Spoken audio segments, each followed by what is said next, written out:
is the war? Why do we fight?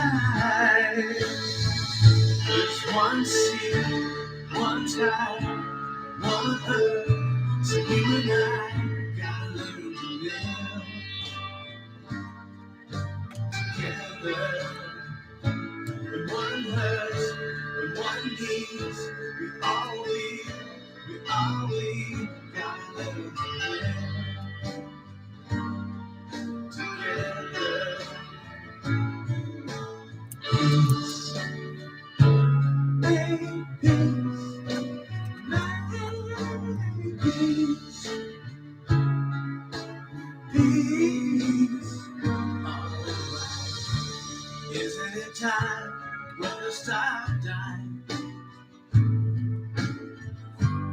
Isn't it time, mother, stop crying? Stop the fighting and the hate. We gotta make peace before it's too late. There's one sea, one sky, one earth. So you and I gotta learn to live together. When one hurts, when one needs, we all gotta learn to live together. Peace, in peace, peace.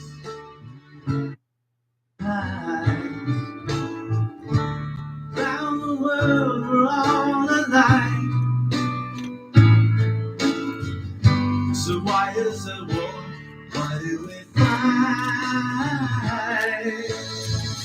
There's one sea, one sky, one earth. So you and I gotta learn to live together. When one hurts, when one needs, we all gotta learn to live together.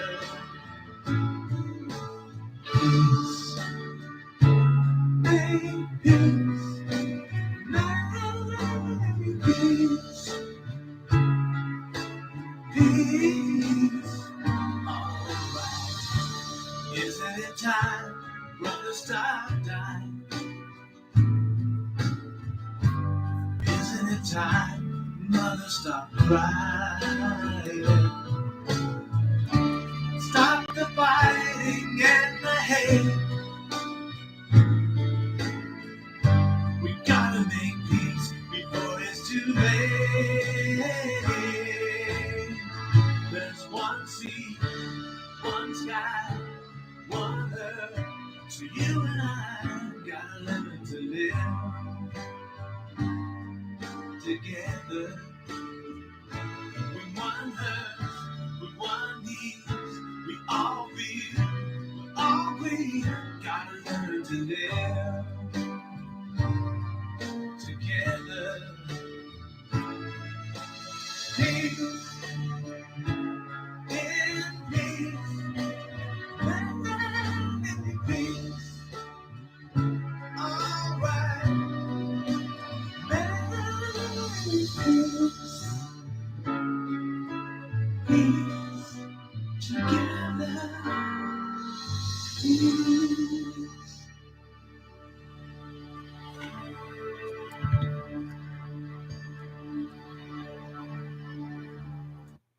Hello, everyone. How you guys all doing out there? Thank you for joining me on the program Shadow Chasing Show. I am late as always, but there's a reason for it because I was at a funeral service. So, yeah, it was a long day for this one. I started way in the morning and it just finished as of this evening. Long service. It was actually from an old friend that actually it's a family friend that I know the grandfather, the father, still living. The mother passed away, or the wife of the son who's passed away. Yeah, it's a long story. But anyways, it was a real sudden uh, a friend of the family, and actually died in a motorcycle accident. He was actually not just him alone. There was actually 7 people on a motorcycle that got hit, including the girlfriend, the fiance of the guy who was driving the car, small car, and his semi hit them on the highway. Apparently, the driver was drunk, not the motorcycle guys, but the driver was drunk, and his, I guess, trailer went sideways and clipped them all, and 2 died, and the other 5 did survive, but they're all in, it was pretty banged up. But 2 of them actually had passed away. So we had service today. They had a service today, and the fiance was supposed to get married this 21st of September. So yeah, she survived, and she was. It was devastating for everybody. It was not expected, and I knew this young man since he was a little boy growing up. It caught me. It caught me off guard. So yeah, I got. I was just there trying to be there as much as I can. I mean, I wasn't on location because it's too far away, but I was very fortunate that they sent me the video that's live on location. So they got, I guess you call it private, and I got to see the whole service. And it's amazing having to see the service. And there's certain things that happened there that it was a long service. It was, I think it was around, it finished around almost around this time, or just before 7 o'clock. And I was actually supposed to be at a board meeting too, and I never would have been on tonight, but I had to cancel that due to this service. I had to be there to see this because there's no way you can only go to a funeral once to see if I'm a member. You can't put it in pause and then go to a board meeting. And I felt this is more priority in respect to the family. And so I went. I was there to, like I said, there in person, not in person. Like I said, I've watched it, and very rare that they would actually allow a video camera in the service for a funeral service. But it was like honoring the person that passed away. Lots of people there by the hundreds. It was packed house, huge building, of a huge service for this young man. I won't mention his name, but very in respect to the family. But the thing is that it caught me off guard. And when I told my wife about the service, and it caught me off guard, even I fell in tears because I thought, why so soon? This young man had just began. He just really began his life. He's got I think 3 of his own children, little ones, and then he asked his fiance, the girl, his life mate, to marry him. Like he was going to be, so let's get married. And the 21st of this end of the September that they were supposed to get married. So that's how things turn out. And yeah, it was I mean, the thing is, folks, when you go to, let's put it this way, when a psychic medium goes to a funeral service, what happens to us? What do we see when we're there? Do we just not turn it on and just watch the service, or do we actually really get deep into it and making connection with people that passed away? I have no control over it. All of a sudden, boom, like, oh my God, are you kidding me? So they were burning sage to honor the fiance was honoring her man when it came her time to talk, and they had the smudge bowl going, and the smoke was coming up. Well, somehow, when the smoke billows upwards, doesn't go all the way across. I watched the billowed smoke. Okay, I'm not kidding you guys. The smoke actually, I'm gonna move this over a little bit more, right about there. Okay, the smoke billowed sideways towards the back. It basically expanded larger. You can see spirit in here right now, levitating in this room. As you can see right there, I can see some people moving around. what happened, like I said before, the smoke started billowing upwards and then outwards. And as she was talking about him, I watched, I'm not kidding you guys, I watched the young man that passed away, his whole face appeared in the smoke. All I could see was from the face and the eyes. And there's no way you can actually say, no, it must be imagination, Derek. It wasn't my imagination. I know that what I had seen because smoke can bring spirits forward because you are acknowledging them. Okay.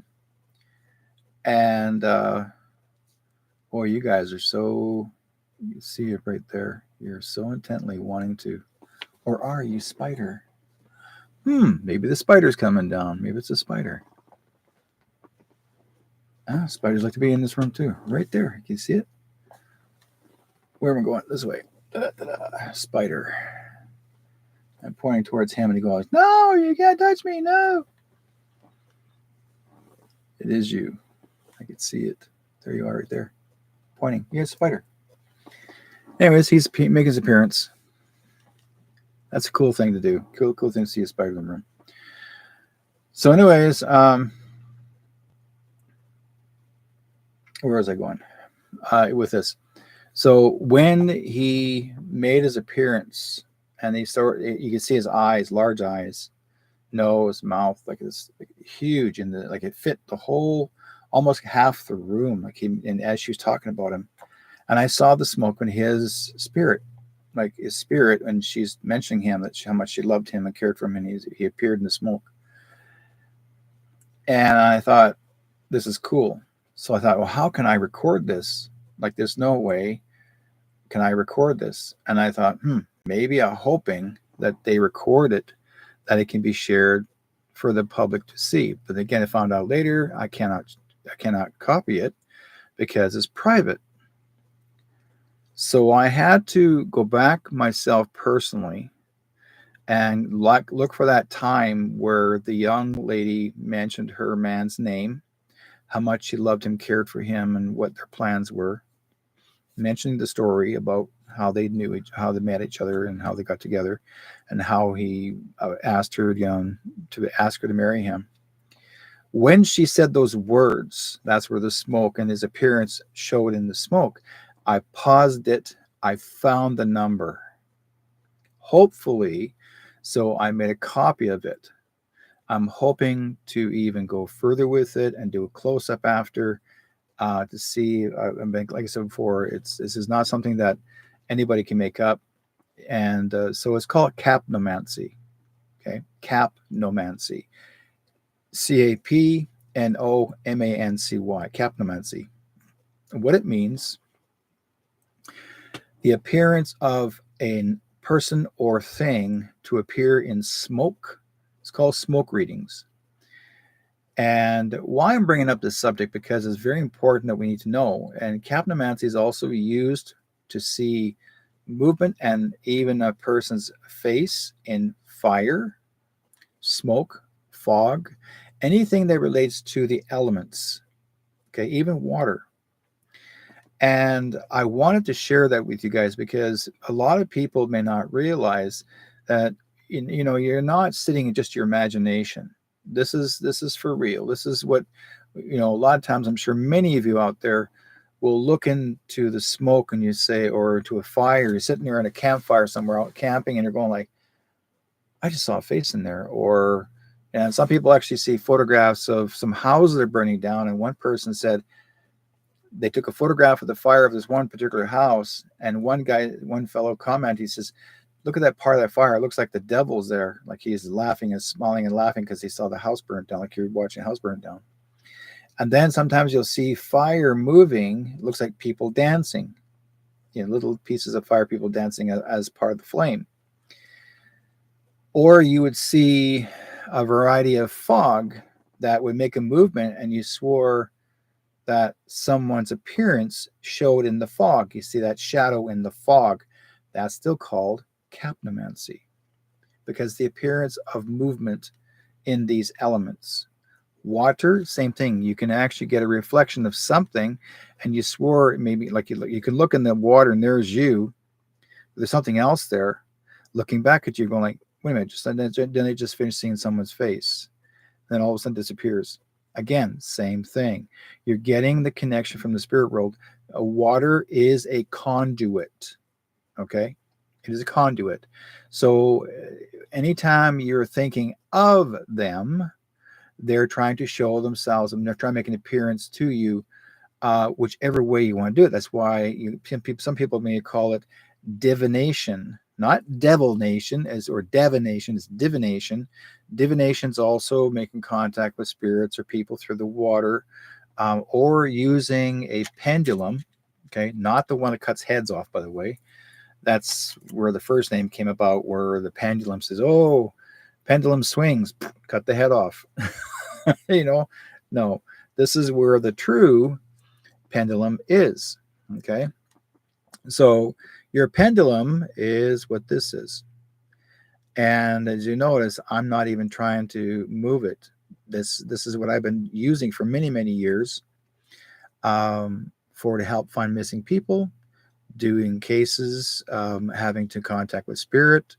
They will help me out if I'm kind of not able to do any automatic writing with them or to hear them well, then I would use this to see if I can make the contact. So the different varieties of ways that we can make contact with spirit, and they will try to make movement with us because to them it's important. And you can see that I'm not even making any attempt to try and move this. I'm trying not to, but they do their movement on their own. And if I want to say no, see what it's doing. It's just basically saying that tells me my no. And then if I want to say yes, it's going back into a circle. I'm not even moving this. Now, why? And I'm not trying to influence. I'm just showing you this is what they're saying because they're following the same energy. This is called divination, or it's different varieties of scrying through. Thank you. Scrying through water. If you look at Nostradamus, did the same thing. Nostradamus did the scrying of water. Okay. And in fact, many people had talked about scrying using water, and they would also use crystal balls. So people would use, hang on a second, can't reach it from here. I'm going to use a special tool. Let me grab you guys. Where are you? I grab my ball way over there. To me. There you go. It's way across the table. This little ball here, crystal ball, no matter how big or how small. Remember how the gypsies used to say, look in the crystal ball to scry, to see your future. Well, it's not what's inside there. It's actually how we see the connection with. It's like what it creates is what we call an image of movement, and we see it, the reflection through our eyes, and this is how we see it. So not because you're moving something around, say, oh, look at this, and so is this, and so is that. It is where it's sitting on its own, like so, and that person, if they're able to read it well, that this particular ball, I recommend using a bit larger ones because you can do a lot better reflection, the connection of scrying. These are very important. Okay, they all have a purpose, and they're not just for healing, but you can also use your crystals and your stones to scry with. You can actually use them to do other types of work.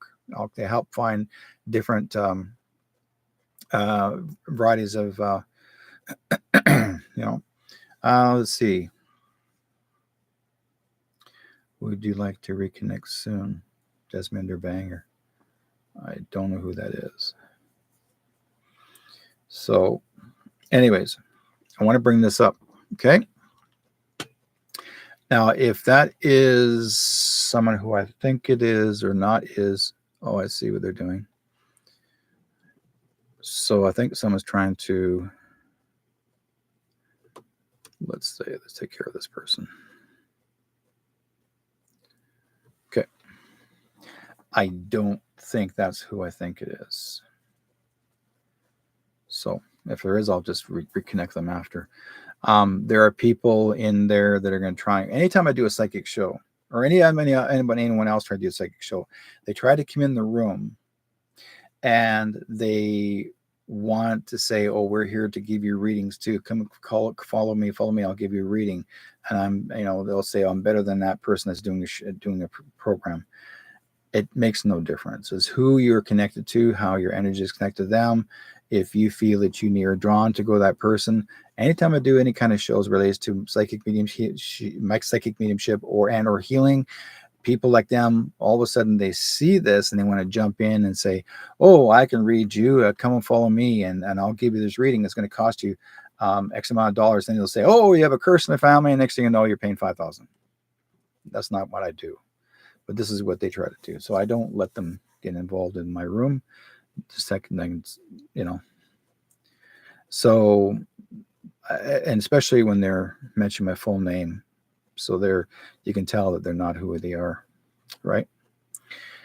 So, anyways, thank you guys for joining me on the Facebook chat room as well as in YouTube chat room. And yes, Diane, they are dark scammers, and they have no abilities whatsoever. They come in and try to follow people like us, and they try to write off our reputation. It's a game they play, you know. What do I think of the debate? I'll talk about that in a few minutes. That I can get into that, but I really want to get into this first. Hang on tight, goes. So I wanted to bring up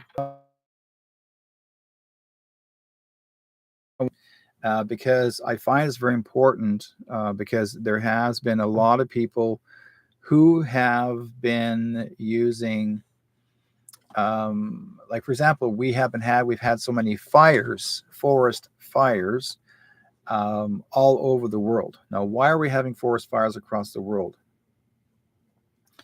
And why are we having floods? Why are we having? I mean, sure, there's only so much that we can deal with, any specific secret group up there to mess with the earth, but Mother Earth can only cope so long.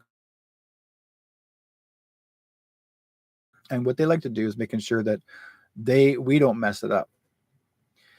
So if by any chance that if we do get people out there that are trying to help us, to do a better job to clean up this Mother Earth, great, it's wonderful.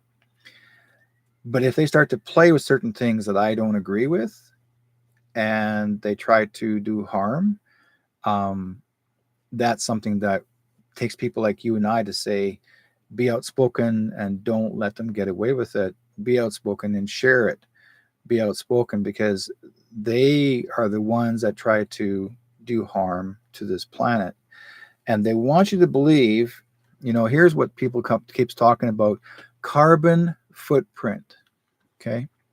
Number one, that word carbon should never be used, because the word carbon is a powder. Like basically carbon comes from, for example, smoke. Carbon can come from charcoal. Carbon can come from your breath, because we are made of 80% of water, and whatever's left, we have a lot of things inside of us that creates a gut gas, and gas creates a carbon. We are expelling the carbon. So even though they're trying to tell people, "Oh, well, you shouldn't have cows, you shouldn't have pigs, you shouldn't have chickens because they cause a carbon problem." No, they don't. The people are saying these things are the profiteers. Okay. We have to have the carbon. They're trying to make you believe that carbon is no good. They're trying to make you believe that carbon's evil or bad. And that is not. It's the opposite. We need the carbon because we have carbon. For example, when carbon is expelled throughout the world, we have our own evergreen trees, all types of trees, all sizes, high, no matter how small or how tall.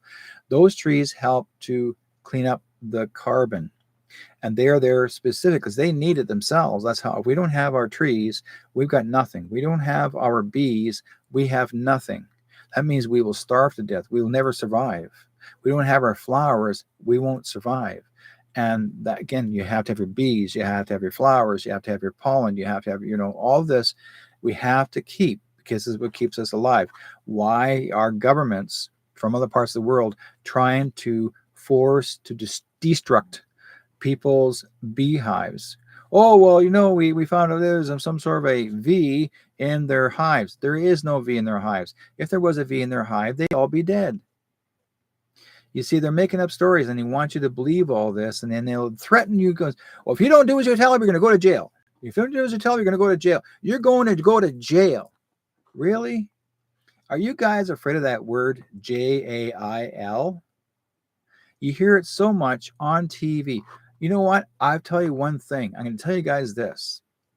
We have never had so many people go to jail in this lifetime than any other lifetimes before. Did you know that? We've had more people go to jail in this lifetime. 80% of the people gone to jail in this lifetime have never broken the law. A true law. Never broken a law. It's the threat to put you there because they want to control from the corporation to control you, because it's a corporation to cooperation. That's what they want. A corporation to cooperation, to make you believe that you can't make it without them. You can. You have. You can make it without them before you're even born. So what's this one trying to point out? Anytime you see things like this that works in your life.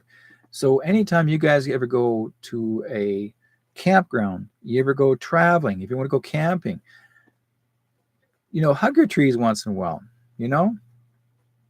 And everybody's talking about the election all of a sudden. Like, they all make a big deal about what's going to happen.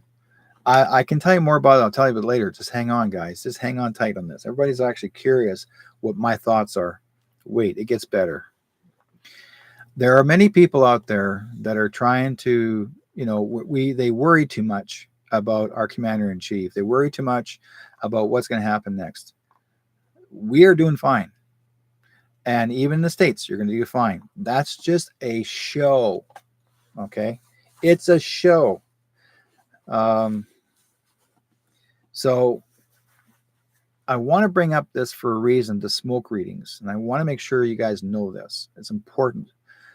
Smoke readings are important because you're going to start seeing appearances of spirits coming through the smoke for the next little while. When you see your forest fires and if there's billowing smoke, watch closely and see what spirits are in that location. Okay? There are people or animals that have died, lost their lives through forest fires. Their spirits will arise with the smoke. You'll know exactly what's going on. Okay? I'm not kidding you guys. Same with your fires. I want you to understand the symbolism. My father taught me something. He says, when you are actually tracking in a bush, look for your tracks. Most of you people out there actually are great hunters. Some of you guys are good hunters. You know how to track an animal. You follow their footprints, the way they have, whether it's whether it is a beaver, could be a cougar, could be a wolf, could be a bear, grizzly. You never know. You all somehow know, no matter how small or how large, you begin to figure it out because you're taught how to figure out where the trails are, okay, and what is in that location. This is why I'm talking about this. Everything has a symbolism to it. Everything has a purpose. Whoops, that wasn't supposed to be there. There we go. Fixed it. So this is what I'm trying to point out. We all have to learn how to understand and understand, even understand the use of smoke, the use of fire, the use of using these little tools or divination of tools. And actually, have you noticed that on TikTok, a lot of people are starting to use those copper rods shaped like letter L's? They've been around for a long time to divine water, to divine a specific water energy areas for to land, to basically to settle your properties. They are used specifically to look whatever your guidance is, even help to find missing people, even like mostly divination of water.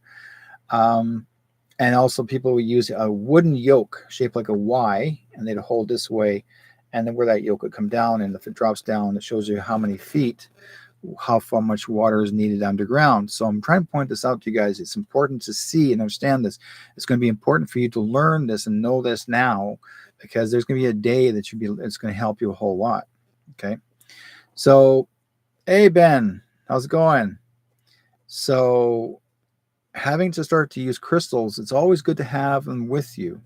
Put one in your pocket. Whatever you're guided to do, put it in your pocket. It's going to help give you guidance. Crystals have feelings and emotions because they're part of the earth long before we were born. We are made of crystal. It's in our bodies. Okay. Crystal is in our bodies. We actually have crystals in our system. It's part of our salt. We have salt in our bloodstream. That's actually good to have salt. You do not pull back on salt. People tell you, oh, you shouldn't be eating salt. You have to need salt. That's how you keep your body going. If they tell you to cut back on your salt and da da da da, or your whatever, they're talking about, oh, your health is this and health is that. You got to learn to enjoy your foods. Whatever is not, if as long as it's not genetically modified, you got nothing to worry about. It's as healthy can be. So this is important. This is part of us. This is connected to us. That's why we can hold it so easily. That's why we can utilize this. Now I got this one specifically. I'll be making a healing tool out of it, maybe a walking staff. I don't know, but eventually it's going to go to someone who's lucky, is going to actually wanting to maybe desire to make into a walking stick, a walking staff, that sort of thing. And it's going to help them a whole lot. Okay. Now, to bring something else up regarding this as well, if you guys ever thought of wanting to smudge, okay, there's your smudge bowl. Okay. And you can use sage, or we have this piece that I got from Alberta. They look like giant mushrooms on a tree. They come from let's see, which tree shall I talk about? Birch. Yeah, birch. And you can Travis knows this one.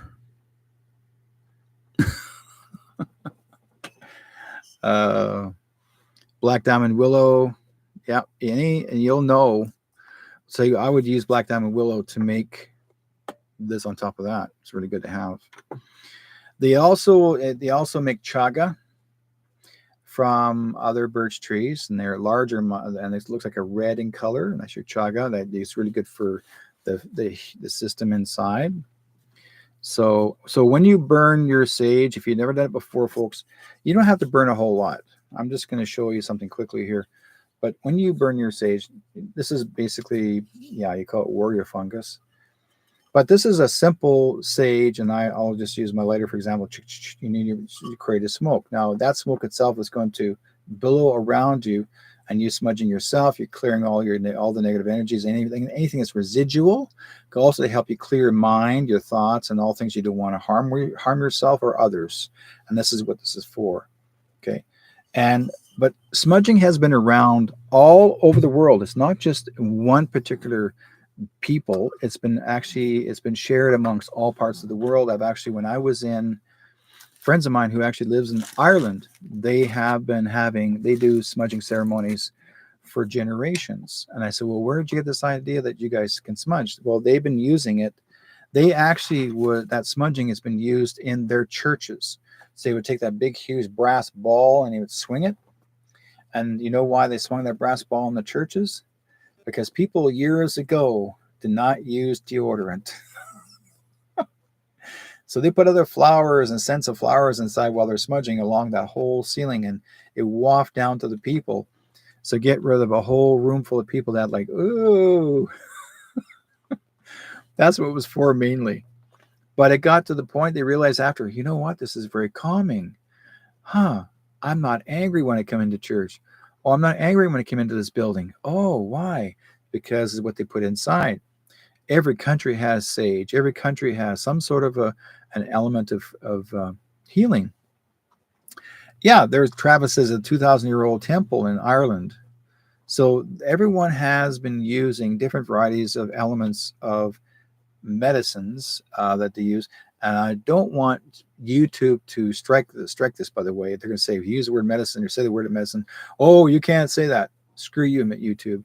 This is actually traditional stuff. It has nothing to do with you.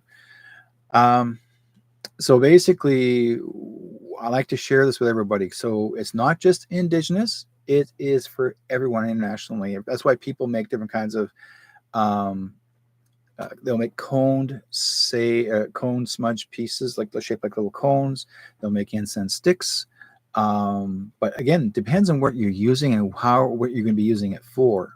Okay, I'm not going to break. I don't want to break up everything and say what this is that for and what's that for.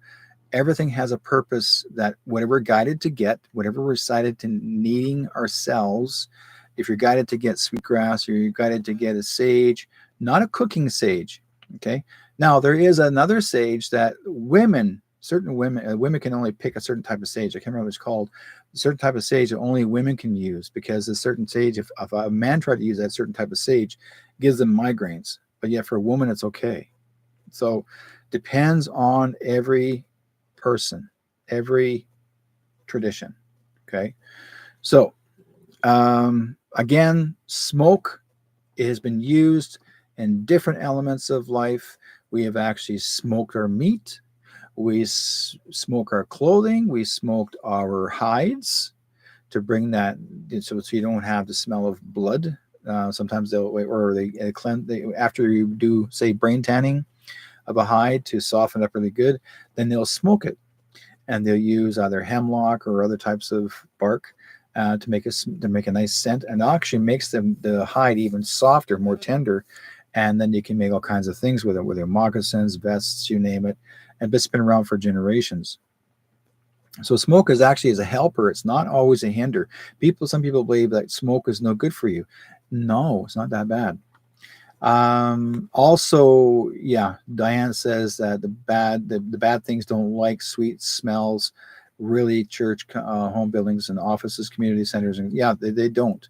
Bad things, like anything negative energies, don't like the smell of clear, pure medicine. Okay, from the earth, they don't like it, and it chases them away. It doesn't mean they can't come back or they won't come back. Just that if you are following a traditional, or if you like to do your work and help others through yourself personally. So I've had people tell me that they've had hardships of days of their lives or their daily life, and they'll say, "Oh, it's so hard. I come home and so stressed," and then they'll smudge themselves or smudge their house wherever they need to smudge. Sometimes they'll even smudge before they go to work, or they smudge outside before they enter a job, or even after they leave. Because, and I'll tell you why. If you're involved in communicating with working with a lot of people and communities, and you have, and there, if it's actually a stressful area, and you're taking home, say you're a counselor, for example, and you got a lot of people coming to you for counseling, and it becomes so overwhelming that once in a while you're going to get attachments of negativity attached to you, called residual connection, residual energy, which sometimes may not always be happy stuff. So what you do, again, you take your sage, your sweetgrass, and you smudge yourself. That's why people, when they go home, they go have a shower. They use water. Okay, water is still a conduit. It also helps to cleanse and purify the element. Water is the most purest of all things on this planet. We don't want to lose the use of water, and that's why your governments is trying their darndest to own the water, that you have to pay for it. Water is pure God's life force, and no one owns it. No one should ever own it. Mind you, if you're bottling it and you're selling it to someone because there's no water in certain areas, it's almost like selling a product. That's fine. But now they're making water so expensive, and they also ozonate it. They will actually play with it to the same. We're gonna add some lemon to it, and we're gonna sell it as a name brand. That's what they do, right? Um, Travis says, I feel sad from doing all this residential school work. What? Oh, those bags you're showing me, this photograph, all that work you're doing. Oh my God, man, you are busy in there. I remember seeing you show me the photographs. You got a lot of stuff to do. Holy crow. And that gets to be down, yeah. But again, if you need to take a break, Travis, you should go outside and smudge yourself a little bit and clear your mind and come back in after. Sometimes it's really sad, but we full well. I mean, I was at the Truth and Reconciliation back in 2008. It was hard to walk into that building, into the event, and to be there. But I went with it, And I ask Creator to give us all help and support and help us to to ease through this and not to be so stressed out. And it was heart wrenching at times. And again, whether how life was how it ever happened in the past, or even what happened just recently when you lose a loved one and they lose their lives. Like a young person should never lose their life too young. We should never lose a loved one before we leave. But this happened to a family, um, where it's too sudden. Like all of a sudden, everybody's gone, and all there is left now is the husband and the grandfather. Going like, holy crow, and the sister. Like I'm like, wow, this is so quick. Like everybody's leaving so fast. But the Creator has plans for them. Okay, Creator has plans for you guys. I shouldn't be here. I should have been gone here off this planet, out of this world, a long time ago. But why am I still here? I asked the Creator. I said, ask God, why am I still here? We still need you. Okay? Can you tell me what you need me for? We still need you. Yeah, I know. You still need me, but what do you need me for? Like, you will call upon you when we need you. So there's times they'll say, wake up, do this. Wake up, we need you to do this. Wake up, we need you to do that. So they'll wake me up in the morning, and sometimes they'll make me travel uh, across the land and to go to this particular location and go see this person, which I don't even know who this person is, walk into the building and to give them a message. Okay, but I don't know what the message is. We'll tell you the message when you get there. So I'm traveling all the way down. I'm thinking, what are they going to tell me? What are they going to tell me? So I won't know until I'm there. And this is what our God has done. They prepare you, but they don't tell you until it's time. Because if you already knew, then you're looking for other things to add to it. And that's not they don't want you to do. They want you to tell them exactly what they want you to say. Word for word, that's it, nothing more. Don't extend it more or make it bigger than what it's supposed to be or less than what it is. Just say what you say, what you're told what to say. They will understand. They will understand the story. They'll understand what they need to hear for as a message is concerned. And this all relates to everything. Okay, anything in our lifetime, we all learned the lesson. Now, you don't have to be a professional in this business to do this. There's times I'm sure I don't know why we get up in the morning. We have to get up. We got to get up out of bed and go like, I don't know why I need to go to the store. I need to go get something. And you get up and you're going like, okay, I don't know why I need to go, but I'm going to go. So you go, right? Next thing you know, all of a sudden that person's there going, okay, oh, I haven't seen this person in years. So you're going to see, hi, how are you doing? Next thing you know, the message is there. You're giving them something that's important that they needed to know. But why does spirits wake you up and tell you to go now? Because if you waited later, they wouldn't have been there. So we all have a reason why we're placed in different time zones and different elemental uh, reasons. So I go along with things. I'm shown so many things. Like for example, just a few nights ago, Spirit said to me that our church, okay, our spiritualist church called the First United Spiritualist Church is going to have a flood. And I saw the flood. They showed me a complete flood. I saw water fill the whole basement of the church. Okay. I haven't told him yet. I saw it, but I haven't told him yet.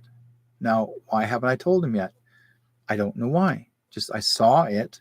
I know I have to tell him, but what's going to happen? I know what's going to happen. There's going to be a water main break. Okay. Because right now, as we speak, they're working on the streets, they're working on the roads, and they shut down one of the streets. So, whatever happens, there's going to be a water main that's going to break and it's going to flood the whole church and to be prepared for it. And there's going to be a lot of water damage. I know there is because the the basement of the church is on the level underground. And basically, sorry, the basement of the church is level ground. So when the water comes in, it's going to flood the whole basement. So when you enter the door, you're going into the flood and it runs into a slant. So that's something that I have to let them know about that. And somebody probably who'll be listening in the chat room will hear about it and say, well, Derek says about this on the show, First Night Spiritualist Church. That means he made a prediction or said that there's going to be a flood. And I'm not kidding you guys. I saw it and I wrote it on the paper right here. FUSC, flood. Ta-da! See, I wrote it down. FUSC, flood. So if I'm writing it down, there's a reason for it, right? Now, I hope I'm wrong. I hope there is no flood. But I found out before, so I told someone about that, and they told me about maybe 10, 15 years ago that the church once had a flood in there. So it's not the first time it's had a flood and there's water damage. So, not the first time.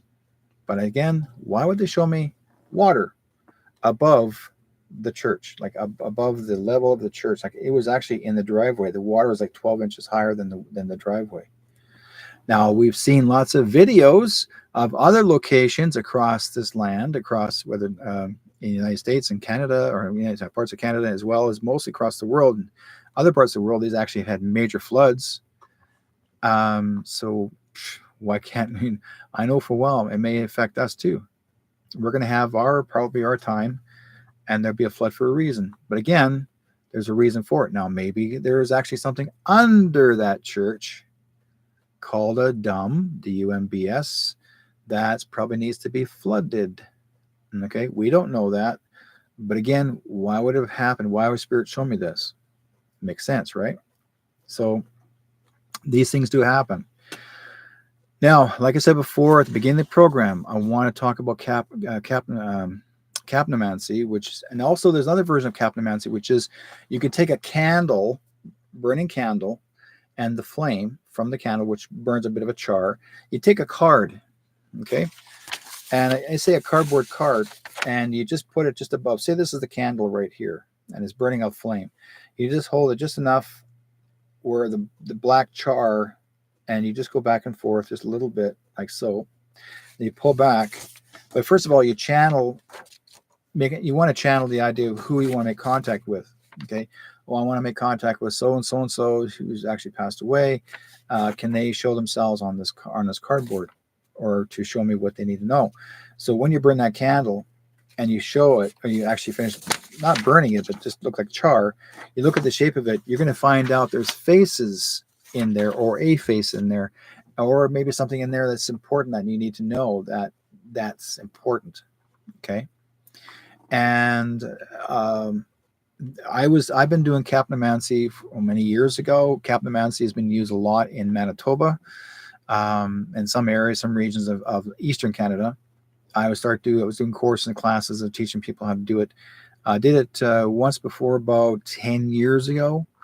And so I thought, you know what, that would be nice to actually teach this again to other people, show them how to do Capnomancy is all about. So if anybody's living in this region, in the BC region, if you guys want to learn how to do it, I can show you how. And it's good, something to practice with, something you can have fun with, and maybe once in a while, maybe your kids want to learn. They have to be they have to be more than 12 years of age, and have a better understanding if they want to do it, right? And I did one time I did a class, and I want to make contact with my dad. And when I did, here's the cool part, was that when I made contact with my father, I said, "Pop, can you show yourself on this paper?" And so I did the card. It was in front of about 6 other people in the class. And I said, "Pop, can you show yourself on this paper?" And I held back and looked at it, and there he was. The whole face of my father was on that piece of paper, come through the smoke. So they make their appearance through the flame. They can actually transfer the carbon. Okay, here again, carbon, which is good, on the cardboard. Cardboard, carbon. Okay, because cardboard is made of carbon as well. Think about it, eh? Now,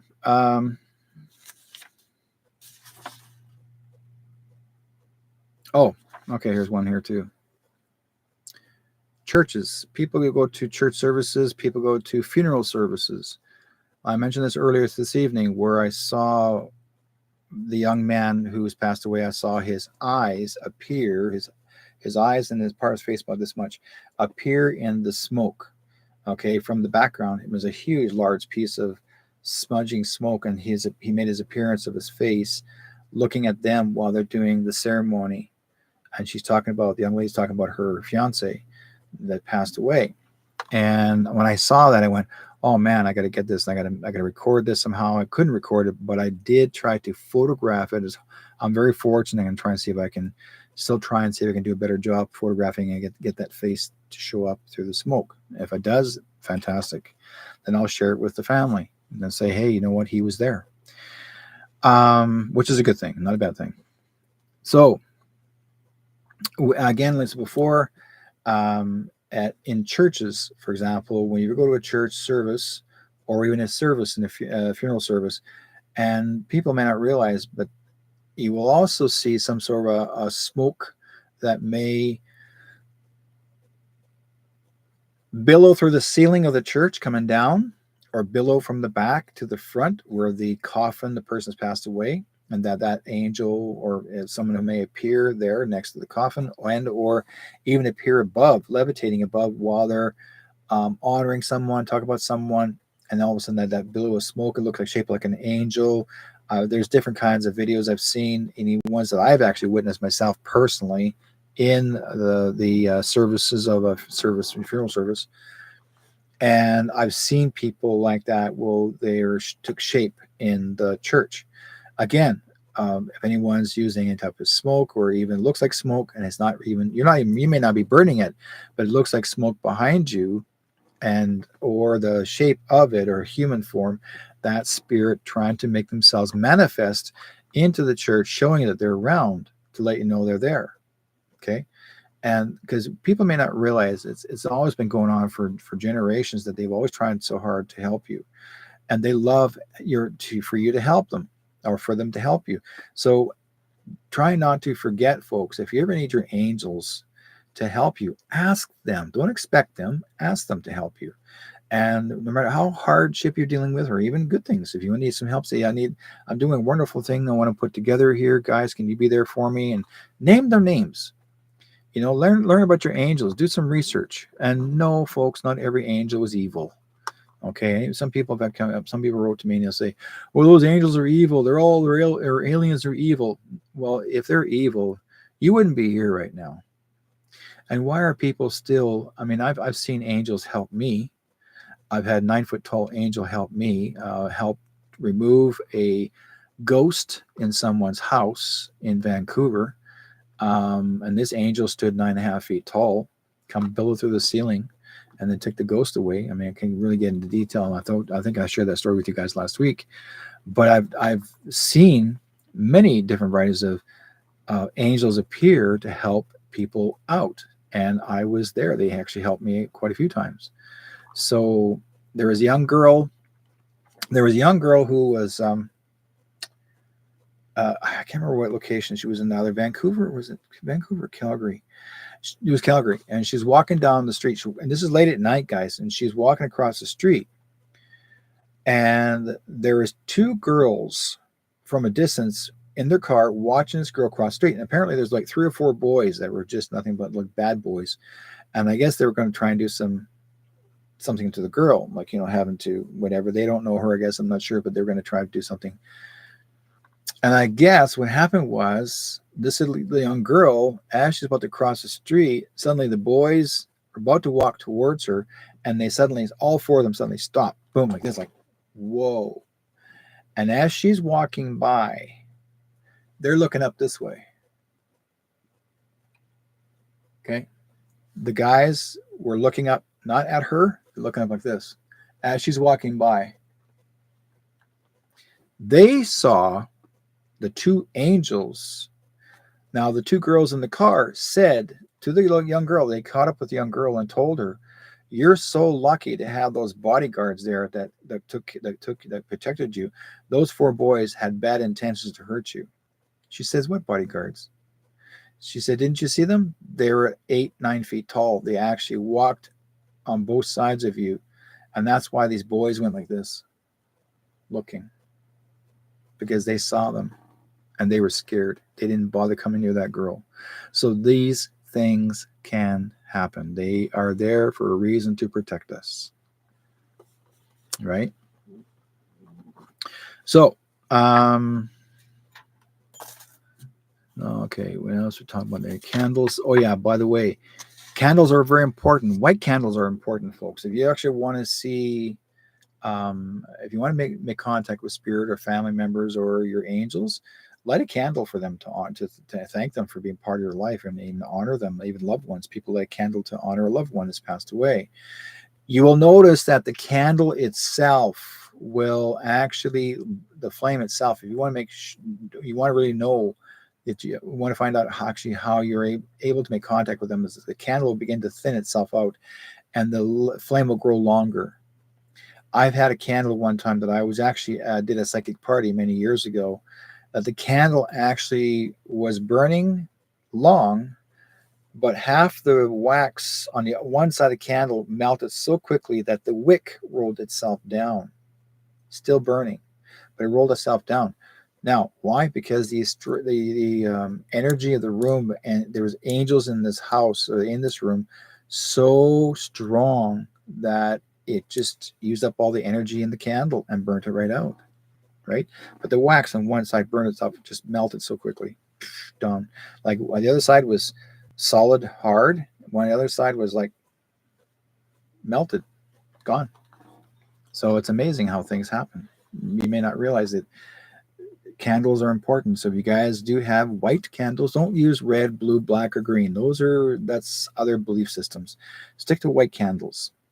Okay, white candles are purity. They're actually pure life, and that's their connection with the spirit world. Why do you think people always, years ago, used to put a candle in the window to honor the missing children, or honor missing people?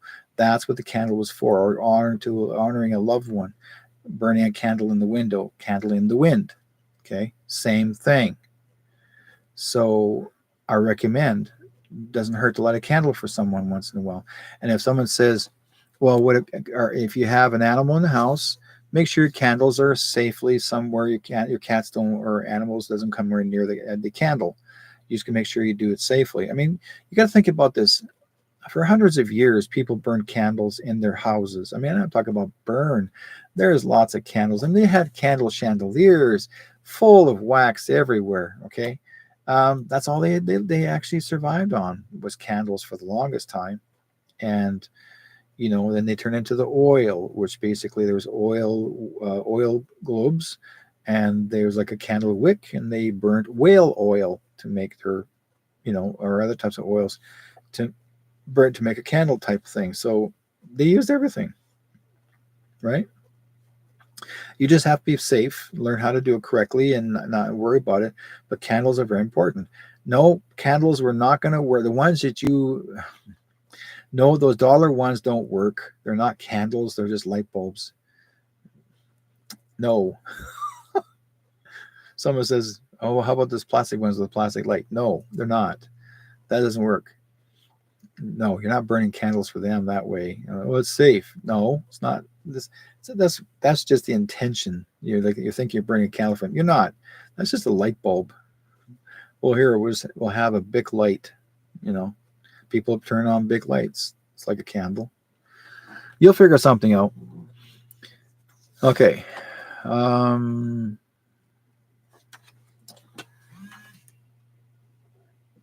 why did you turn off? Let's fix it. That shouldn't have burned. Shouldn't have stopped.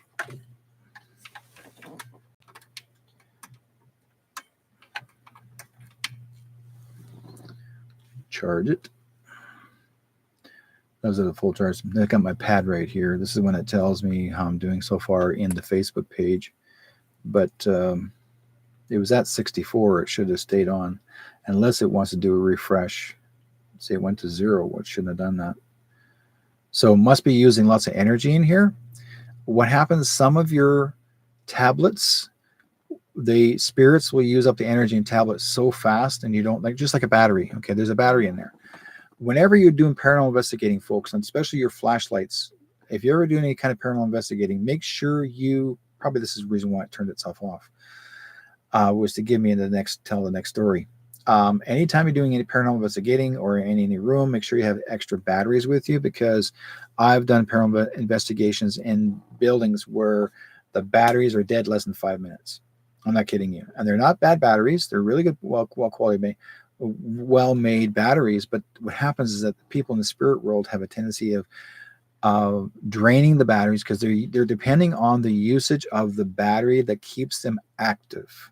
Okay, battery, because your batteries have a certain kind of chemical in there it's in the cell itself that keeps the energy connection to you. Let's see. Jesse says, or having a bonfire even fires a sacred fire with the right intentions. Exactly. Some people will actually will have fires outdoors. Um, a lot of indigenous people, and well, not just indigenous, all kinds of people from all ethnic backgrounds will have sacred fires as well outdoors to honor loved ones. They'll also look at the water ceremonies, right? People do some water ceremonies. Women do the water ceremonies. Not many. I've never known of any men doing water ceremonies. Women do because it's purity. Yeah, there's different versions of it. So tablets can burn out. A battery can burn out. I've gone through batteries even on my tape recorder when I'm taping someone. And I've always have a extra set of batteries because if I don't, I've been into paranormal investigation where I have a tape recorder with me, and before you know it, it's already dead within seconds or within minutes. And I go like, "What?" And then because basically, people in the spirit world have a tendency of burning out your batteries. It's just the way it is. The batteries aren't faulty. That's what spirits do. They like to they want to utilize the energy to make contact with you. So that's why we're the walking batteries. Okay, us people, you and I, people like you and I, and this is what I do for my living, and then living, is when I'm paranormal investigating, they're using me as a walking battery. Okay, people are actually walking through me, spirit through me, sending messages through me, and it can be quite draining. Okay, it can be quite draining at times, especially my man my age, but I'm used to it. If it comes too much for me, I just step outside, take a breath of fresh air, re-energize myself, get back in there and do my thing. Sometimes some people grab a piece of a chocolate bar and just chomp on some chocolate to build up some energy. Boom, boom, you're back in, right? It's always something there that you can do. But it will help a lot, and make sure you have a pure mind and a pure mind and spirit when you walk in, because you don't you don't want to be angry with the spirits. You don't want to challenge them. Say, I dare you. That's not what we're here for. What this is for is in respect of, because these are people that walked on this land before us. Okay, they want to find out what we're all about. Like, why are you here? And they sometimes they'll think they're still alive. They don't know that we are staying on their land and we're standing where they once were before. And you just tell them, my apologies. I'm not here to hurt you or harm you. I'm just here to show you, to let you know that I'm here. So, can they interact with TVs too? Yes, they can. I've seen TV sets where we've had, actually, if I had Bill Hauser with me now, Bill Hauser actually has a small TV set, and it's called White Noise. We've had, and even myself, in 2003, I was actually working at a radio station called CFUN 1410, and I had a show called Between Two Worlds. And I was working out of the studio. I got a photograph of it back there in the wall, but and the monitor is on in front of me, and I went through three. I went through three producers. And I scared them because of what was happening through the phone lines. The phone lines are getting crossed over, and one would ring, and they'll say line one, and you find later it's line four. Like, it's never happened before. Anytime I'm doing a show, the spirits will mess up the lines. Phone lines will mess up you name it. It's crazy, but they do it because they love it.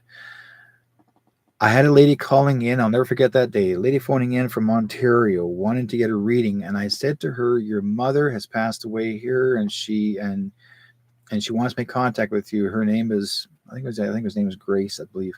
And I mentioned the name Grace, and she goes, "Oh my God, that's my mom." And I said, she says, can you describe her, what she looks like?" And I looked at the monitor. Just for some reason, I looked down at the monitor, and because I heard the word "look at the monitor," and I read the monitor, and there she was, right there. Her face appeared sideways, and I can actually see her appearance. And then she showed me some certain things that maybe her daughter may have known about or heard about. So I actually decided to tell her This is what I seen on the appearance of her mom, and she had this particular hairstyle, hair color, and it didn't come in color, just like this, the way it was, the way I would think it, that's what it would be. But her style of her hair, her facial features, what she wore, not all of the clothing, just more of it like this from the head, maybe about to here. And I was describing parts of her and things that she did and whatever have you. And they were showing me some things of the monitor. And then the monitor would quit, like go blank out. Like it would just be like the screen, blank out. Going like, okay, she was saying this is what she did, and she's no longer there. What this did for her, it helped her know that her mother was still in contact with her. Okay, that she still loves her and was dearly caring for her. People may not realize your television sets have been used as white noise, white screening for many years. You can also use radios, transistor radios, not the newer ones, but the older ones, the two-wave radios. The ones are called two-wave radios. The older ones are better to communicate through the boxes. Okay, if you want to hear their voices, you can play with that and maybe see if you can make contact with loved ones or people that you want to make contact with. You can do the same two-wave radio. I've done it. I had a two-wave radio. Someone stole it. Yes, I did. I had one and someone stole it because they knew it was valuable. They're hard to find. And if you do get one, they are hundreds of dollars. The newest, these are not new. They're older, but these are the best ones because you can actually listen to music and programming from all over the world in that two-wave radio. More than you can. You don't have to go online listening. You can hear it from the wave. That's called two-wave radio. So basically, that's what you do. You just turn your channel and you go, oh, I'm hearing country in Africa. And then you can hear music. Perfect. And it depends on the hour too. Late at night, the best is better than the daytime. So, anyways, they they do interact with television sets, and which is helping a lot. So, like I said before, and I'm sure a lot of people out there today still love to make contact with loved ones. And your family will always be around you. You're never left alone. I mean, sometimes you'll think that, oh, this is all I have left, and there's no one else around me. I'm alone. No, they're still with you. They always will be around you. This is the thing, right? I wanted to share that with you. Okay, let's go into the next story. Talking about funeral services, divination, and okay, the smoke, and yeah, very good. Open flames, campfires, houses, different things that, okay, fire, again, smoke, fog, you name it. This is called capnomancy, right? Okay, next, people are asking me what I thought my thoughts regarding our commander in chief and the, I guess to say, the little, what do you call it, face off? I call it a face off between him and the fake one, the vice president, fake one. You know that she actually had a microphone in her ear, right? Those little bulbous little pearls, that's a microphone. I already knew that because I've seen this before. So that's actually it's illegal. You're not supposed to be coaxed through any kind of microphone. So somebody was speaking for her, telling her what to say, because there's no way that she has that great intelligence. Number two, the television station corruptly makes sure that our commander in chief was unable to say any words on the mic. It kept on saying, "Oh, we have problems with the microphone." No, they kept cutting him off because they're making sure that she had every which way to win her little wording of cause and see how much she'd get away with by slandering him, which she tries. And he stood there and he took it. Now, he, in the end of the whole lecture, and I will say lecture because she was trying to lecture him, or just to, I guess you say, insinuate or accuse him of whatever, every word that you want to accuse of someone of. Her accusations, what she had said and called him every name in the book, would put her behind bars right now. A federal offense. She'd be behind bars right now because she accused him of everything called defamation of character, and she got away with it, or he allowed her to get away with it. Because in the end, when he was interviewed, after, he said that this TV station, he'll never go back to the same TV station to do this ever again, this debate. Why? It's because they manipulated his debate. They made sure that he would not say anything or could not say anything. So that tells you how corrupt your American television has been. That's why Trump kept on saying they're BSers. They're making sure that they lie to you. They're making sure that you can't say words, and you want to be a truther. They want to shut you right off. They don't want to get you to say anything, and they'll actually they mute mic you. It's happened before. Many other people, other celebrities have come on. Sometimes they're actually where they're with our commander in chief, and they will come on TV, and suddenly they get mute mic'd or mic muted, and they'll say, "Oh, sorry, there's like something here happening here," and they come right off. They already knew. And anytime they ever use God, the word Jesus or the name Jesus or God on the show, on any kind of interview, they cut that off too. We don't allow that here, they said. Or anybody who's in, for example, let's talk about the Olympics real quickly here. Every kid that was thanking God, they weren't even allowed to say God. They weren't even allowed to have any type of design that had Jesus on it or anything to do with Jesus, even whether, and they weren't allowed to wear any crosses. They weren't allowed to do any of that kind of thing at the Olympics. Why? They're just symbols. Does your own personal, private, personal stuff that you wear. They weren't allowing you to do that. But yet, if you say, I want to thank, the bad guy, oh, yes, you can do that. No problem. Yeah, let's do this. We'll praise him. Right? That's exactly what they're trying to do. They're trying to prevent people from actually speaking the truth and actually having to say, why can't we say something? So, but they want you to see this. I mean, here's the thing, folks. It's already been taken care of. We already know who the real commander in chief is. There's no way, no way in heaven. She's in hell. There's no way that Harris will ever, ever, ever be president because the real one's not here. She was taken away a long time ago. And I got proof. Okay. And everyone that I know of that are connected to this, I've got proof. There's proof. But yet, you may not want to hear it. Oh, you're crazy. You know what you're talking about. Prove it, prove it, prove it. I got proof. Sorry. But again, the public has to see the BS. They have to see what's going on. Okay. You can love me or hate me, but that's the way it is. No, and Harris was not born in the USA. She was born in another country. And they always said, if you're born in another country, you cannot be a politician. You cannot be any kind of American politician. And she called herself, she's giving herself labels of other race, except the original true one. And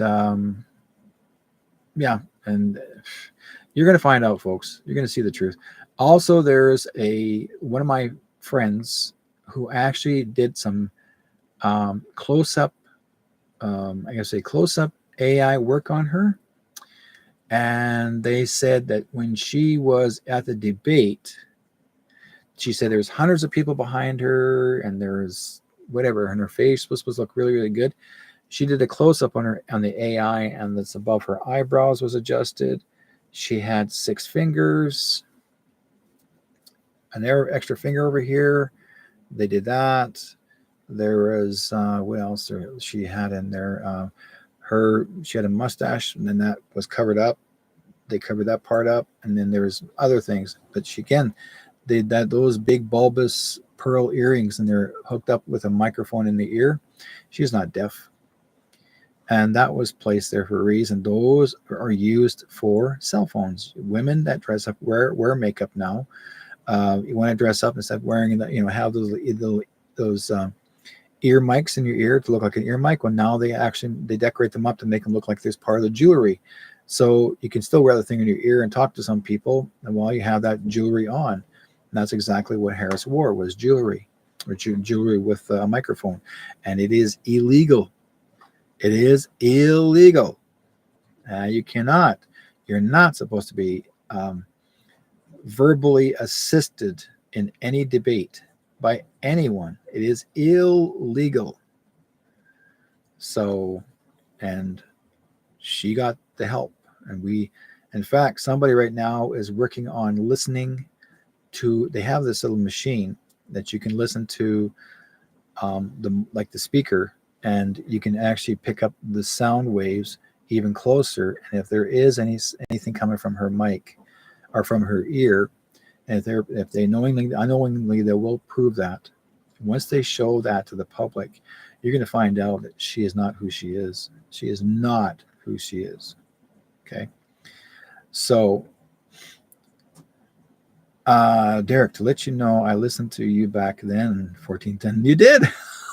That was 2003. Oh my God, Heidi, that's a long time. Yeah, yeah, 1410. And then, oh my God, that's, yeah, yeah. Time's gone by. Wow, like 21 years ago. Yeah, a lot of fun. It was a lot of fun being there. A lot of fun doing radio there. It's haunted.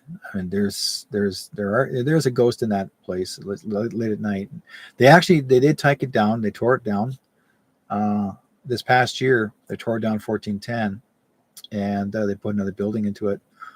Um, I also that's where Kid Carson near Aurora and Amy Beeman were working out of there too. I was on their show a few times on their show to talk about paranormal. I talked about um, we did a special show for Valentine's Day, a special show for Halloween. I think 3 different shows. And I actually had the guys come with me to we did a Halloween special at um, a restaurant in Vancouver. That was what was that restaurant in Vancouver? I forgot what it was now. Old Spaghetti Factory. The Old Spaghetti Factory. There's very few of them left now. The Old Spaghetti Factory actually is very haunted. And when I had them come down, they got to spend the night there. They hadn't experienced it ever. And I actually got a recording of it. I got the whole recording of them experiencing the paranormal activity. And and there was actually a young lady did a documentary of me with me doing paranormal investigating, and she was participating in it, and it became part of her educational program. Her filming. She got a degree in filming, and she used me as part of the interview, which was great. I was very thrilled, honored actually, and she got me that she wanted. So I was invited to come and see the. It's like going to it was a film festival, is what it was, and I was in it. She did a project about me in there. Yeah, it's kind of cool. It was paranormal regarding the old. So I've done the Old Spaghetti Factory. Did about 3-4 times, and I was in Vancouver. So and Vancouver is very, very, very haunted. In downtown area, very haunted. A lot of good places. Uh, yeah, it's good. It's good. Yeah, I love it. Yeah, and it's sad to know we lost 1410 Seafund. I mean, that's been around for a long time because it was the original place. I can tell you, if my producer Mark was with me in the room, because Mark is actually working at CFRO, that's where I'm at there too. But Mark is my producer with me in my other radio program, and Mark can tell you that like historically the 1410 Seafund actually was where Billy Robinson actually interviewed the Beatles. And that's where they did their first interview in Vancouver when they came to Canada. Vancouver was the first place they came to. And John Lennon was interviewed in that studio. And the Beatles did their first interview in that studio. And that's where they did their concert. It was back in 64, 65. That tells you how far back it goes. Pretty cool, right? Not Billy Robinson, sorry, Red Robinson. Billy Robinson, that's a wrestler. Red Robinson was the radio broadcaster, and yeah, it's so. And then what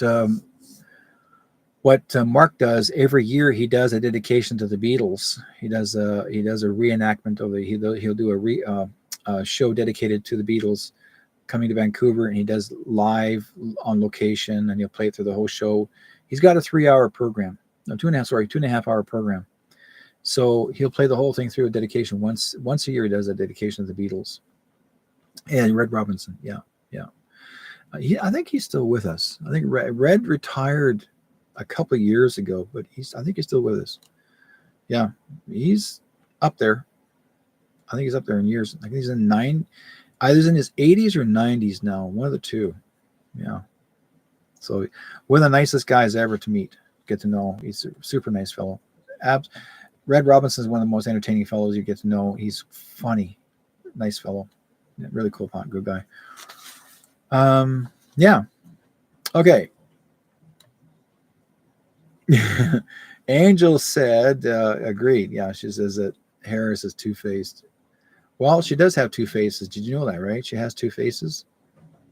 Yeah, they're, and also one part someone said they saw a part of her face change and it glittered like it went to a khaki color, reppy, like a little bit of reptilian look in the camera. Review it again. You'll see the shift. You'll see the middle of the shift and it goes back again. Watch closely, guys. You're going to see. It's going to be interesting. So, what else are we going to talk about here when I finish this part up?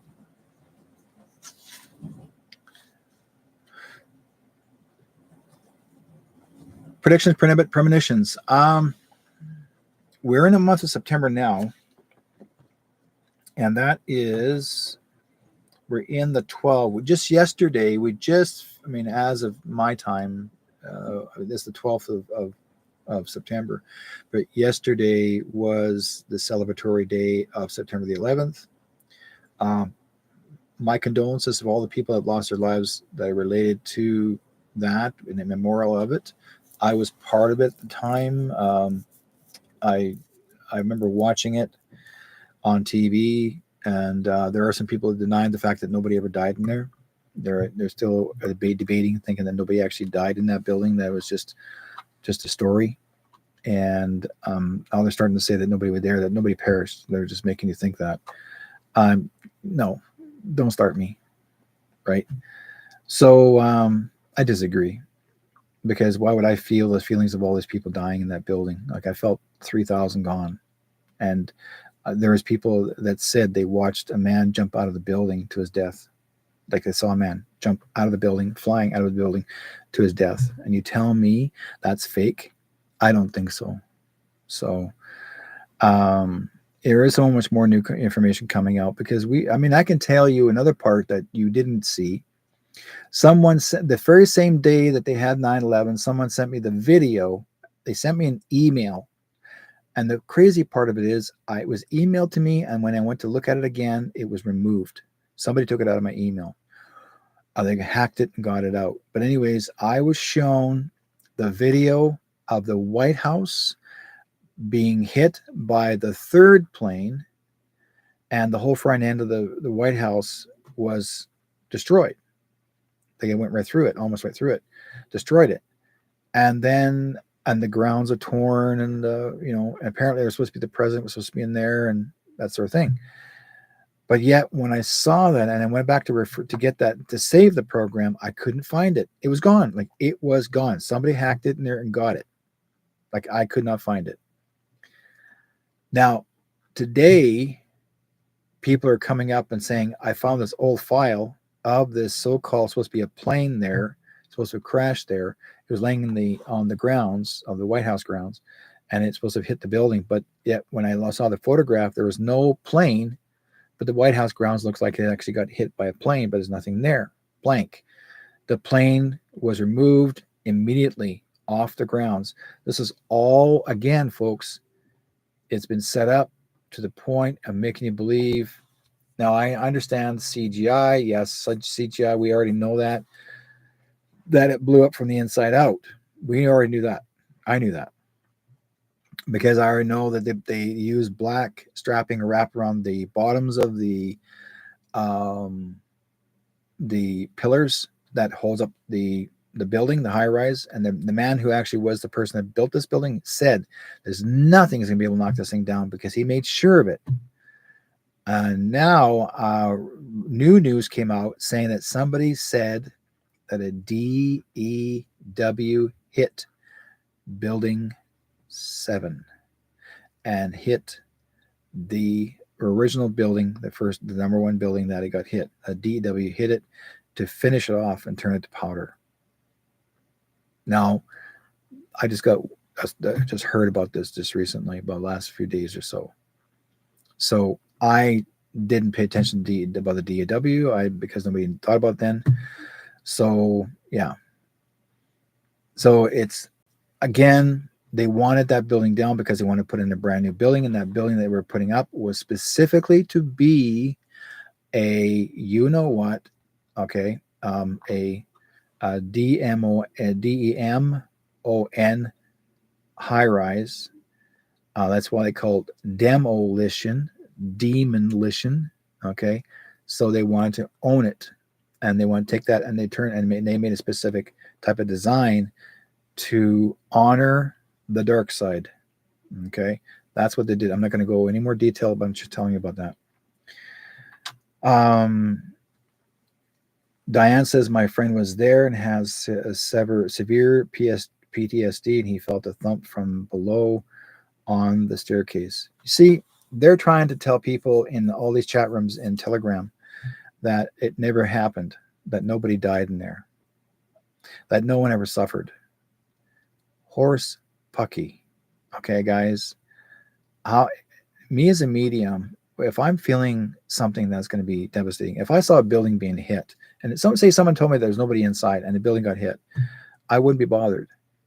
But when they said there's people in there and this building got hit with a plane, you're going to go like, oh my God, your heart hits you hard. That's how we respond to the energy. We respond to the devastation. We respond to the trauma that is what you call the PTSD, the post-traumatic syndrome, okay, stress disorder, because it's like being in the military. It is horrific, okay. She says, my friend, an American's father died. Did he die there in that building, Pam? Yeah. So anybody trying to tell me that nobody died there, the inside is full of crap.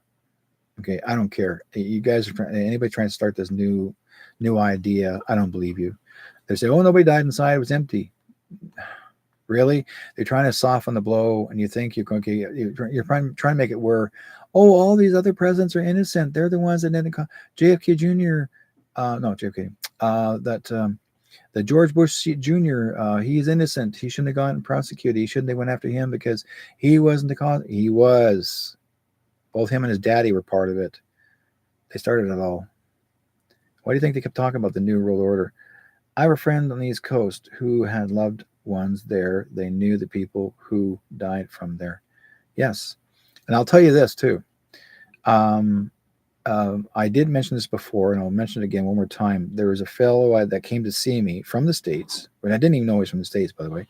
But he came to see me, wanted to get a reading. He heard about me here, and he came to Vancouver, and he found me, and he says, I want to come to see you for a reading. So I said, sir. So he sat down. I looked at him, and this is what came out of my mouth. First of all, I came out of my mouth, and I said this. I said, well, I'm being shown here Mexico. I said, I'm being shown here you having to negotiate with a country called Mexico, somebody to do with a business or organization or corporation, I'm not sure. But I said, what they're going to do, they're not, if you're thinking you're going to get a business negotiated like immediately, it's not going to happen. Wait for a couple of months, it's not going to happen, because they're not ready to set things up or to go ahead with it. But they are going to work with you. Yes, it's true. It will. You will make your money, but not right now. Just not to worry about this at the moment. And I'm also told to tell you, you need to take a couple of weeks off. Don't go back to work. Stay away from work. Just don't go back to work. Take a vacation, anything, but don't go back to work. Now he says, why? I said, I can't tell you why, but I need to tell you this right now. It's absolutely important. Do not go back to work. Do not enter the building. Just take a two-week vacation and stay away for 2 weeks. Now, knowing him, I wasn't sure if he was going to take my word for it. He says, and then everything else I told him, he appreciated. I recorded it, gave it to him. He took it with him in a cassette. If you guys know what cassettes are, that was cassetted. He took it with him. He went home, he left, I'd say, and he phoned me up 3 days after 9/11.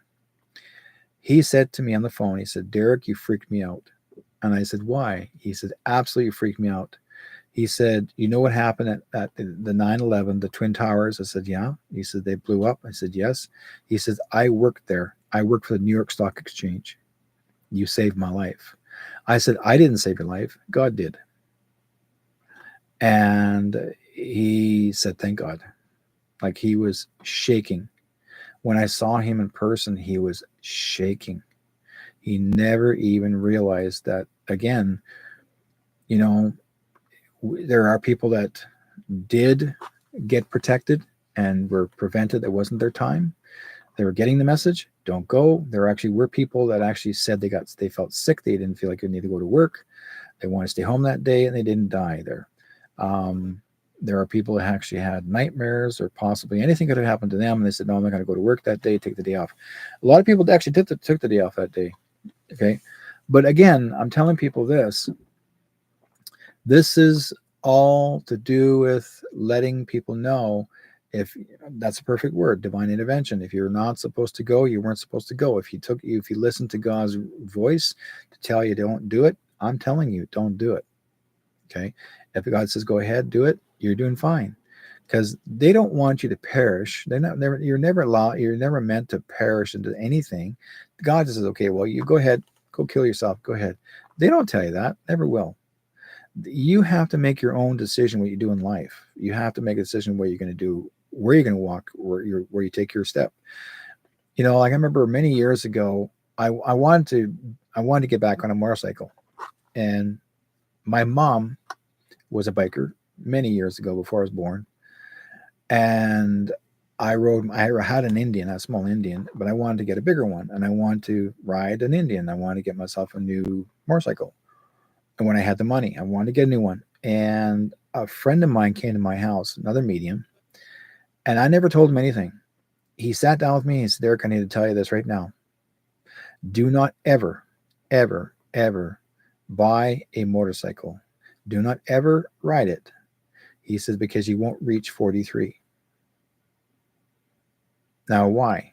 Why would he tell it to me? It was in my face. Do not ride that motorcycle. You won't reach 43. So when my 43rd birthday came around,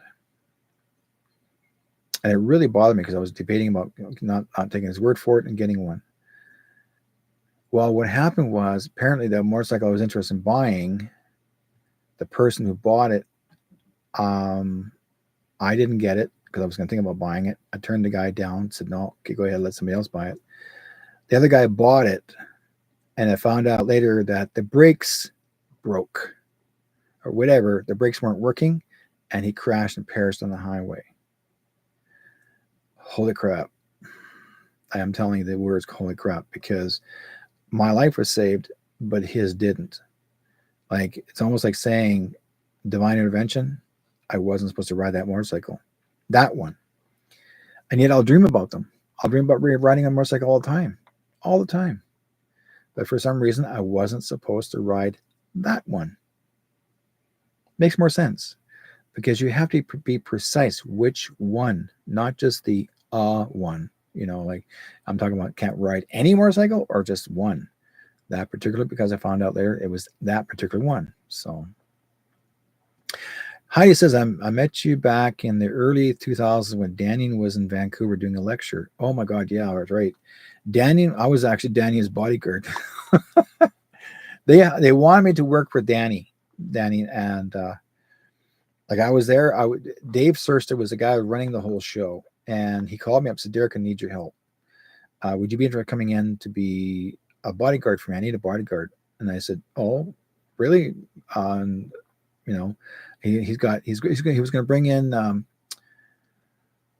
He brought in some other readers. He brought in, I remember this one lady's name. She was actually a reader or a trance medium for a spirit, extraterrestrial being. I can't remember who that girl's name is.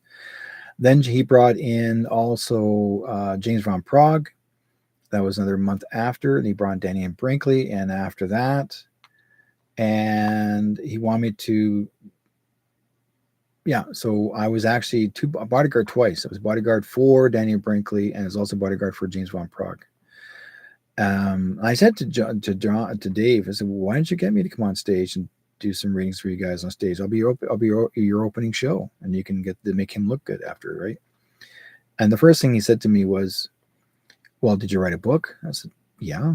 Is it number one on the list? I said, well, just got it written. And he said, well, if you're number one across the world, he says, then I'll give you a chance. Right? If you're not number one right now, no, you're not going to be on that stage.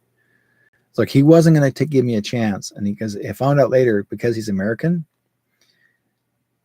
they don't care for a Canadian mediums because they think that we are not as intelligent or not as good as other mediums. And I'm going like, buddy, you have no idea. So I didn't go any further with Dave and then in fact when uh, who was it? James Von Prague was on stage. He was mostly doing a workshop. He wasn't hardly doing any messages on stage. And in fact, my wife made follow him everywhere like a big fan. And she was a medium herself, but she saw him as a big fan. But when she found out what he had done, um, what he did on stage, she was not, uh, she was disappointed in him. She was like, I could have done that. I said, well, I know. Her name is Joyce. She was a nice lady. And I said to her, because she was actually had a big crush on him. So she was like, I could have done better on stage. I said, well, yeah, I know. But why would why would James Von Prague just decide to do just a couple of readings and that's it? Rest just do exercises. Like, give me a break. You're paying $90 and want people to do exercises, like as in learn how to use your skills.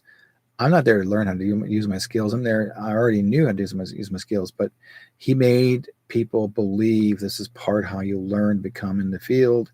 And it was never written out. Nothing was actually set up in the program that he was going to do, teach people how to become readers or exercising it, use your intuition. He was supposed to be there to do performance. So he changed he changed himself because he did not want to read people. He was, I'm so tired, I'm so exhausted, I don't want to read people anymore. But then don't be on the freaking tour. That was his grunt little word. And he was shorter than me. Shorter than me. So, anyways, I one did help. I could say one thing that did help me. While he was on, after he did his performance, then John wanted me to go on, or Dave wanted me to go on stage to be the bodyguard or to keep the women in line, like to sign autographs because they're staging them signing autographs. And if it wasn't, I guess I was standing there and a whole bunch of ladies are watching me, looking at me, and they kept saying, you look familiar, like you look like are you James's brother? And I said, no, but I do the same kind of work as he does. Really? And I have my business cards in my vest. I have my vest on. And, oh yeah, here's my card. And one lady looked at me and she goes, well, if you're as good as James, then who's with me now? And I looked over her and I said, it's your husband. And what's his name? And I gave her his name. And then she goes, you're good. I'm going to come and see you. So what it did for me is that she came to see me 2 weeks after, and it helped a whole lot for her. She wanted to go see James to get the reading. Like she was going to ask him to, how can she make an appointment to get a reading from him? Well, she already got a reading. She didn't have to wait for James to, and she said, or he told her, apparently there's like a year waiting for her to get a reading from him. Like that's how long some of these people are to wait in line. Like they're all booked up. Sylvia Brown for one. Sylvia Brown actually was also a good friend. She was 2 or 3 years, to do readings for people. She was always in line. There was also, geez, my God, James Von Prague. There was Shar Margolis. There was and in fact, the 3 of them were actually Sylvia Brown, Shar Margolis, and James Von Prague were all 3 of them together. All 3 of them were on Larry King. And what did Larry King do? He brought in the amazing Randy, who actually he was the critiquer. He was the one actually trying to destroy psychics on stage. He didn't want them to exist. He's what you call a retired magician, but he also worked with a band, Alice Cooper. He used to be Alice Cooper's stage man to help make all these magician stands and stages and whatever have you to make them whatever have you. And then that's how he became famous through his magician work. But Randy became a psychic stalker after, and he tried to destroy their lives on TV. And so I got a hold of uh, what Sylvia Brown's agent. Well, not her agent. It's more like it was her friend. And I said, get a hold of Sylvia for me. I need to talk to her. And so I told her, I said, Randy is trying. Randy doesn't even have the money. And I said, he's poor as all can be. He couldn't even afford $1 million to pay you. But he's gonna come up with the idea to get people to donate $1 each to make this $1 million. And he's gonna, if you do try to pass the program, he's not gonna give you the money anyways. And he'll do the same thing with James, anybody really. So John Edwards did the same thing with him. He wanted to do the test, and John Edwards passed. All the people that worked with him, James Von Prock, they all passed, but they never got their $1 million. James Randi always had an excuse not to give them $1 million, and so I told people he's nothing but a psychic stalker, and he tried to defame people all over the internet for years, even on YouTube. Play the game, oh well, they didn't do it, no, they never passed, no, they never passed, and there's bullshit. So I called him out on his bullshit one day, and I said, Randy, you're a psychic stalker. You're a stalker. You're not there to help people. You're a stalker. You harm people's lives. You're not. Why don't you stick it with your own magician stuff instead of trying to hurt other people? Sylvia's not trying to hurt you. She never tried to hurt you. She tried to prove to you that she has a skill. Shar and James Von Prague tried to prove to you he's got a skill. John Edwards trying to prove to you that he got a skill, and he tested many mediums, and a lot of them passed, no problem, but still he wouldn't pay. So that's what happens. Okay. Who else we got? Linda says, we saw James, no readings at all, signed books and had us do meditation. Yeah, he did. That's all he did. He was just had people do meditation. My crazy part was when I did the meditation with James in public I sat with my wife, and I had a vision of this train and two boys and how they died in this train crash. I saw this vision, and apparently the two people got up in the crowd, and where James chose, and he gave them a reading, sort of like a reading. He never finished it. He never told them, oh, I see two boys, but that's it. And one got was hurting, caught in the fire. And he says, but I don't know. He says, I'm not sure how this all works out. And so he left it. He says, I can't go any further. I'm sorry. I apologize. And they're quite upset. They're sad. And they're about to walk out. They were actually walking out the door. And I said to Dave, I said, I already have the answer. They already told me what to tell them. And Dave says, don't tell them. Don't say nothing to them. Let them go. I said, no, I got to tell them. And he said, if you leave, you're fired. I'll never hire you again. And I thought, you son of a bitch. Like, he doesn't want James to look bad. And so he figured to keep me away from telling. I already have the answer. I already seen what happened to the boys. To give them comfort, to give them the message, I was unable to. But I did mention it before on another radio show, and that very same couple found me after through a radio show and did call me up, and I did give them a message. Sorry, Dave. But I did, and which I'm very glad I did. It's helped them a lot, right? Yeah. Anyways, folks, I want to thank you guys for being part of this program. I just wanted to share that with you this evening, and I wanted to do something different just to enlighten the world. And like I said before, Capnomancy was. We need to talk about smoke readings, and also divination, like in different types of tools we use.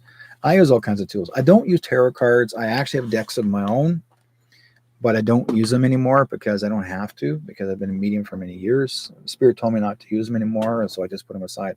They're tools. I mean, everything is a tool. I'm a tool, literally. Oh, what can I say?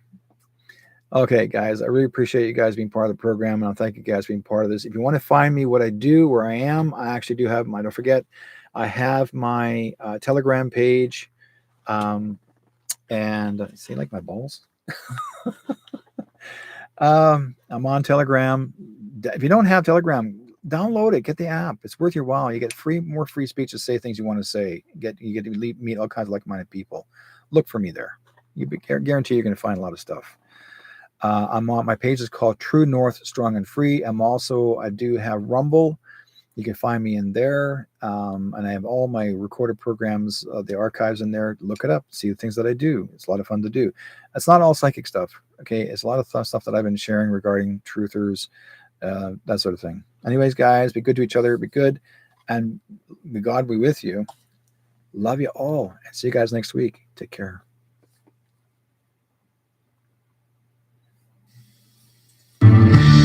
Everyone lives, everyone dies.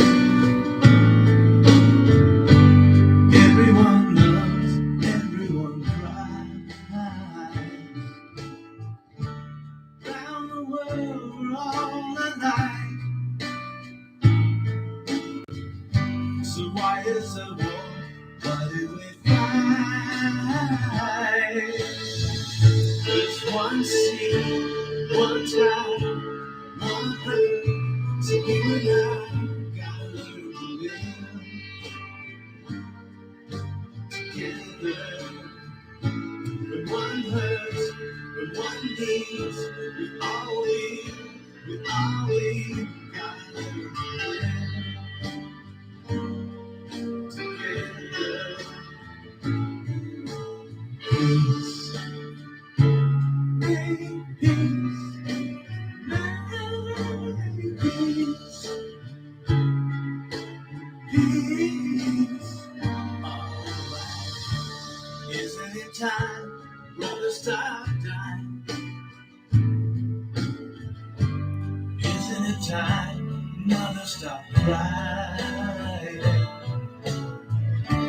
Stop the fighting and the hate. We gotta make peace before it's too late. There's one sea, one sky, one earth. So you and I gotta learn to live together. When one hurts, when one needs, all we gotta learn to live together. Peace in peace, in peace. Alright, peace, peace together. Peace.